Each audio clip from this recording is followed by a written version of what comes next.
السلام علیکم. جی السلام علیکم، کیا حال ہے جی آپ کا؟ بالکل ٹھیک، بہترین. ہمارے ساتھ آمنہ آفتاب ہیں. اور آمنہ آفتاب سے جب میں نے پوچھا کہ آپ کے تعارف میں کیا بتانا ہے تو انہوں نے کہا کہ آپ بس یہ بتائیے کہ یہ 2 بچوں کی ماں ہے، 2 اسپیشل بچوں کی ماں ہے. تو یہ تعارف تو ہو گیا. تو اب آمنہ مزید اب آپ کے تعارف میں کیا بتانا ہے؟ بس جی، میں اپنے پاکستان کے بچوں کی ماں ہوں، اور جتنے اسپیشل نیڈس کے بچے مجھے لگتا ہے کہ وہ بس میری ذمہ داری ہیں. کبھی کبھی میں اکثر اپنے جو قریب کے لوگ ہیں میں ان کو کہتی ہوں کہ شاید یہ بھی اللہ کی طرف سے آزمائش ہوتی ہے کہ جب اللہ تعالیٰ نا باقی لوگوں کی محبت آپ کے دلوں میں ڈال دے، یا شاید وہ زیادہ بڑی آزمائش ہے کہ اللہ تعالیٰ آپ کے اپنا احساس ہی ختم کر دے اور لوگوں کی تکلیف کا آپ کو اندازہ ہی نہ ہو. لیکن دونوں اپنی اپنی جگہ آزمائشیں، بٹ مجھے لگتا ہے کہ جو اسپیشل نیڈس کے ساتھ محبت آ جاتی ہے نا، تو پھر وہ ایک پیشن، جذبہ، جنون، وہ سارا اکٹھا ہو جاتا ہے، اور بس آپ لگ پڑتے ہیں کہ اب میں کس طرح آسانیاں کر سکوں اپنے آنے والی نسلوں کے لیے، اپنے پاکستان کے باقی بچوں کے لیے. تو بس اللہ نے اپنی نوکری پہ لگایا ہوا ہے جی. کیا بہت بہت بہت عمدہ. ایک بہت جو زیادہ خیال لوگوں کو تنگ کرتا ہے نا، جو ایسے بچے جن کی کوئی اسپیشل نیڈ بچوں کی خاص طور پہ بات کریں، جی تو ان کے والدین کو ایک خیال آمنا بہت تنگ کرتا ہے: ہمارے بعد ان بچوں کا کیا بنے گا؟ بالکل. یہ جو خیال ہے، یہ خیال آپ کو بھی آیا؟ بالکل جی. میرے 2 تو نہیں، 2 سے تو زندگی اللہ تعالیٰ نے شروع کرائی تھی، 2 بچوں سے. اور ایکچولی میرے بچوں کو جو ڈیزیز ہے وہ بہت ریئر ہے دنیا میں. اور وہ خیر میں اب کسی سے جوڑ نہیں رہی ہوں، لیکن اللہ تعالیٰ ہم سب کے سامنے ایک بہت بڑی مثال ہے بی بی ہاجرہ کی، کہ جب وہ ایک تکلیف سے گزری اور ایک جو تڑپ تھی، جب انہوں نے اللہ تعالیٰ سے دعا مانگی اپنے بچے کے لیے، تو اللہ تعالیٰ نے وہاں آب زمزم شروع کرا دیا. اور آج دیکھے رہتی دنیا تک اللہ تعالیٰ کا وعدہ ہے، ایک ماں کی تکلیف، ایک ماں کی تڑپ. تو شاید اللہ تعالیٰ نے اسی لیے یہ 2 بچے میری گود میں دیے. اور پھر جیسے میں نے پہلے بات شروع کی کہ وہ تڑپ اتنی دے دی اور محبت اتنی ڈال دی سارے بچوں کے لیے جو میرے پاکستان کے بچے ہیں اسپیشل نیڈس کے، کہ وہ سارے گیپس آئیڈینٹیفائی ہونا شروع ہو گئے. ریہیبلیٹیشن اور آکوپیشنل تھراپیز اور اسکل ڈیولپمنٹ میں بہت سارے لوگ کام کر رہے ہیں. الحمدللہ ہماری آرگنائزیشن بھی کر رہی ہے.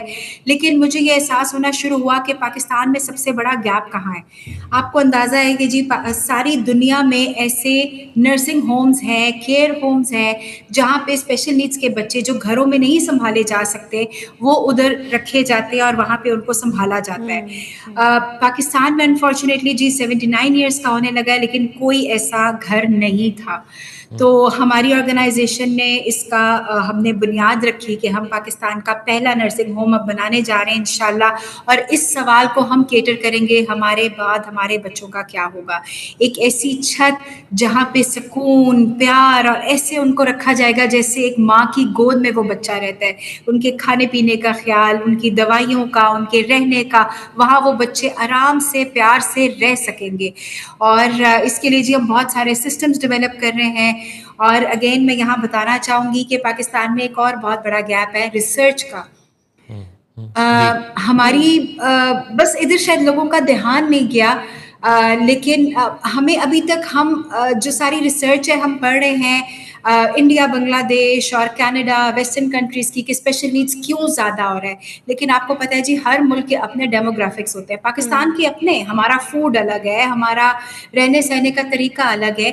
تو ایسی کیا چیزیں ہیں کہ اسپیشل نیڈس اتنا زیادہ ہو رہا ہے، ملٹی پلائی ہو رہا ہے. سر آج سے 10 ایئرز بیک 96 بچوں کے بعد ایک بچہ ہوتا تھا. اس وقت کا جو نمبر ہے 2026 میں، وہ ہر 36 بچے کے بعد ایک بچہ آپ کا اسپیشل نیڈس کا آ رہا ہے. تو یہ نمبر بڑھتا چلا جا رہا ہے، اس کو ہم کیسے روکیں گے؟ اگین ہم اس پروجیکٹ میں نور مسکن کے نام سے ہم اس کو شروع کر رہے ہیں. وہاں پہ ہم پاکستان کا پہلا ریسرچ سینٹر لے کر آ رہے ہیں. اب میرا یہ ماننا ہے کہ جو بچہ، جس بچے کی ہم ریہیبلیٹیشن کریں گے, جو ریزیڈینشیل فیسلٹی میں آ کے رہے گا, ہمارے جب تھراپسٹ اس کا ڈیٹا ڈالنا شروع کریں گے تو ہمیں یہ پتہ چلے گا کہ بچے کی فوڈ ڈائٹ کیا تھی, کیا تھراپیز نے اس میں امپروومنٹ لے کر آئی, اگر اس کے موڈ سوئنگز یا بیہیویئر چینجز ہوئے تو وہ کیوں ہوئے تھے.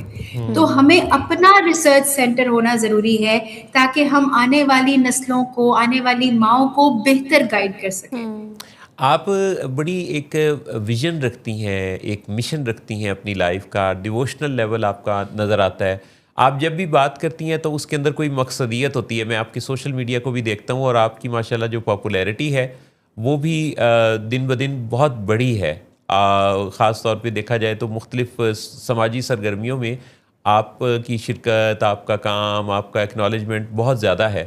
تو اس کے پیچھے آپ کی وہ نیک نیتی اور آپ کی جو اسپرٹ ہے, خلوص ہے اپنے کام کے ساتھ, اور پھر اس میں یہ چیز بھی میں دیکھتا ہوں کہ جیسے قومی سطح پر آپ جو پاکستانیت ہے اس کے فروغ میں بھی بہت ماشاءاللہ اپنا کردار ادا کرتی ہیں. تو یہ اللہ تعالیٰ کی بڑی خاص مہربانیاں ہیں. ابھی مجھے بڑی اچھی لگی یہ بات کہ ڈیفینیٹلی ڈیفیکلٹیز تو زندگی میں سبھی کو آتی ہیں, اور کوئی نہ کوئی ایسا ہی چیلنج بھی زندگی میں آ جاتا ہے. آپ کو پارٹنر کی صورت میں, بچے کی صورت میں, کبھی آپ کی اپنی بھی ہیلتھ ریلیٹڈ کوئی چیلنج کا سامنا آتا ہے.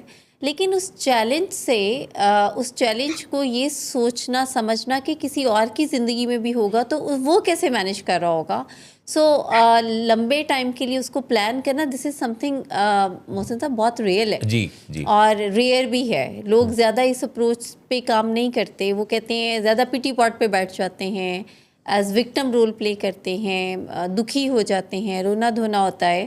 بٹ آئی ریئلی اپریشیٹ کہ آپ نے ایک ویژن جو ہے وہ ایک آپ نے سامنے رکھا اور اس پہ ایک کاز ہے, ایک اسے سمجھ کے کام بھی کر رہی ہیں آپ. I really appreciate. Thank you so much. لیکن میں یہاں یہ مینشن ضرور کرنا چاہوں گی, محسن صاحب آپ نے بہت بڑی بات کر دی میرے لیے, اس کے تو میں قابل نہیں ہوں. میں صرف بس یہاں یہی کہوں گی کہ میری کوئی اوقات نہیں ہے اور میری کوئی ایسی ویلیو نہیں ہے. میں جب آرگنائزیشن شروع بھی کر رہی تھی تو لوگ مجھے کہتے تھے کہ یہاں پہ تو یا تو آپ سیلیبریٹیز ہوں یا ایسا کوئی خاندان کا نام جڑا ہو.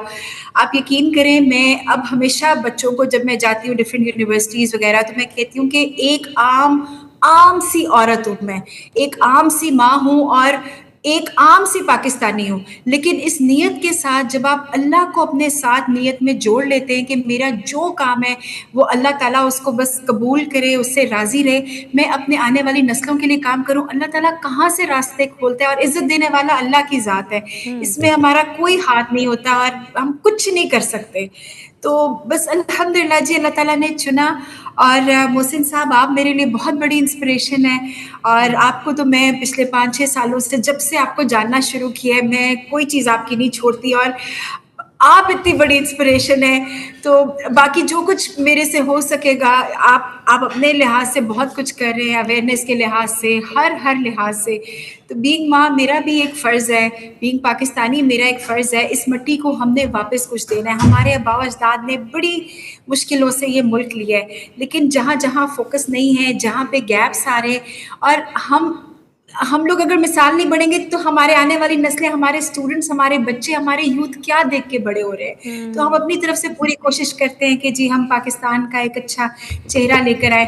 اور میں اپنی ٹیم کو بلکہ ہمیشہ کہتی ہوں کہ جی آنے والے 10 سالوں میں ہم اس فوکس کے ساتھ چلیں گے کہ پورے پاکستان میں جب کبھی دنیا میں جب کبھی اسپیشل نیڈس گوگل ہو, پاکستان کا نام سب سے ٹاپ پر ہونا چاہیے کہ سب سے اچھا کام, سب سے اچھا ریسرچ سینٹر, سب سے اچھی فیسلٹیز پاکستان میں ہے. باقی ملکوں سے لوگ آئے ہمارے ملک میں کہ جی ہمارے بچے کو یہ مسئلہ ہے تو ہمیں پتہ ہے کہ پاکستان میں اس کا علاج ہوگا. تو انشاءاللہ جی ہم اس کو آگے یونیورسٹیز میں, بچوں میں, ان سب کو بھی ہم نارملائز کریں اور ہم اس سبجیکٹ کو پراپر انٹروڈیوس کرانا شروع کر دیں گے انشاءاللہ, تاکہ ہمارے پاس بہترین تھراپسٹ ہو, بہترین سمجھدار لوگ ہوں جو ان لوگوں کو آگے ڈیل کر سکیں. بہت ہی شاندار اسپرٹ ہے آپ کی, کتنا زبردست اسپارک ہے آپ کا. اور جب ہم اتنی زبردست ویژن کے ساتھ کسی بھی مقصد کے لیے کام کرتے ہیں تو پھر اس میں جو خیر و برکت ہے اور انرجیز ہیں اور ساتھ ہے اور سپورٹ سسٹم ہے, اور یہ جو آپ نے پوری دنیا میں پاکستان کے اس درجے پر دیکھنے کی بات کی ہے, یہ اس قدر قابل ستائش ہے کہ ہم جو بھی کام کریں اگر ہم اس نیت سے کریں کہ ہم دنیا میں اپنے اس گھر کو، اپنے پیارے پاکستان کو ایک ممتاز اور منفرد اور بہترین کنٹری بنانے کے لیے اپنا کردار ادا کر رہے ہیں، تو کوئی وجہ نہیں ہے کہ ہم اپنی کوششوں میں اس درجے کو اپ گریڈ نہ کر پائیں جو درجہ موجودہ ہے. تو یقیناً ہم کوشش کرنا شروع کر دیں تو برکت آنا شروع ہو جاتی ہے. تو آپ کو، آپ کے لیے بہت ساری دعائیں، اللہ تعالیٰ آپ کو بہت کامیاب کرے، اور آپ کی زندگی کا یہ جو مقصد ہے اس میں سب کا فائدہ ہے، اور اس میں عزت میں بھی اضافہ ہے، اور بہت سے لوگوں کا، بہت سارے بچوں کا اس میں بھلا بھی ہے. تو خوش رہیے اور اپنے کام میں بہترین طریقے سے آگے بڑھتے رہیے. انشاءاللہ وہ دن ضرور آئے گا جب آپ کے ان خوابوں کی تعبیر آپ پائیں گی. انشاءاللہ. تھینک یو سو مچ. بہت بہت جزاک شکریہ. اللہ. بڑی عنایت. اللہ بہت حافظ. شکریہ. Thank you.